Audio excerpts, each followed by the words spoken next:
പുതുയുഗ Keralam ലക്ഷ്യമിട്ടുകൊണ്ട് VD. Satheesan സർക്കാരിന്റെ ഒന്നാം budget പുറത്തു വന്നിരിക്കുകയാണ്. 600 കിലോമീറ്റർ തീരപ്രദേശത്തിന്റെ സാധ്യതകൾ കോർത്തിണക്കിക്കൊണ്ട് കേരളത്തെ ഒരു പോർട്ട് സിറ്റിയാക്കി മാറ്റാനുള്ള കാഴ്ചപ്പാട് മുൻനിർത്തിയാണ് 400 കോടി രൂപയുടെ മിഷൻ സമുദ്ര ആവിഷ്കരിച്ചത്.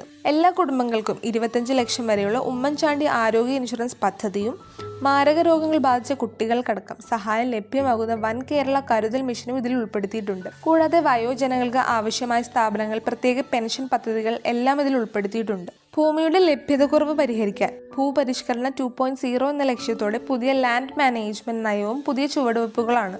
ഡിജിറ്റൽ യുഗത്തിന്റെ ജെൻസി തലമുറയ്ക്കായി 50 കോടി മാറ്റിവെച്ചതിനോടൊപ്പം വിപണി ലക്ഷ്യമിട്ടുകൊണ്ടുള്ള മലയാളം AI സംരംഭം, സ്പേസ് എക്കോണമി എല്ലാം ഈ ബജറ്റിന്റെ ആകർഷണങ്ങളാണ്. ഹയർ സ്റ്റഡീസിനായി കേരളത്തിന് പുറത്തേക്ക് പോകുന്ന വിദ്യാർത്ഥികളുടെ ഒഴുക്ക് തടയുന്നതിന്റെ ഭാഗമായി പ്രത്യേക അക്കാഡമിക് പ്രോഗ്രാമുകൾ, അത്യാധുനിക ഗവേഷണ പാർക്കുകൾ എല്ലാം ഒറ്റൊരു കുടക്കീഴിൽ കൊണ്ടുവരുന്ന ലോകോത്തര ഉന്നത വിദ്യാഭ്യാസ കേന്ദ്രമായി കേരള നോളജ് വാലിയും സ്ഥാപിക്കും. വയനാട് ട്രൈബൽ സർവകലാശാലയടക്കം സ്വപ്ന പദ്ധതികൾക്ക് ഇടം കിട്ടിയെങ്കിലും സർക്കാർ ജീവനക്കാരുടെ സേവന വേതന ആനുകൂല്യങ്ങളിൽ പ്രതീക്ഷിച്ച വിസ്മയങ്ങൾ ഉണ്ടായിരുന്നില്ല. മെഡിസപ്പ് പദ്ധതി പരിഷ്കരിക്കണമെന്ന പ്രഖ്യാപനവും അഷ്വേർഡ് പെൻഷൻ പുനർപരിശോധിക്കുമെന്ന വാഗ്ദാനവുമാണ് ഇക്കാര്യത്തിൽ എടുത്തു പറയാവുന്നത്. എന്തായാലും പുത്തൻ വികസന ആശയങ്ങൾക്കൊപ്പം വയോജനങ്ങളെയും ജെൻസി തലമുറകളെയൊക്കെ ചേർത്ത് പിടിക്കുന്ന ഒരു പുതുയുഗ കേരളത്തിനായി വി.ഡി. സതീശൻ സർക്കാരിന്റെ ഒന്നാം ബജറ്റ് ചർച്ചയായിക്കൊണ്ടിരിക്കുകയാണ്.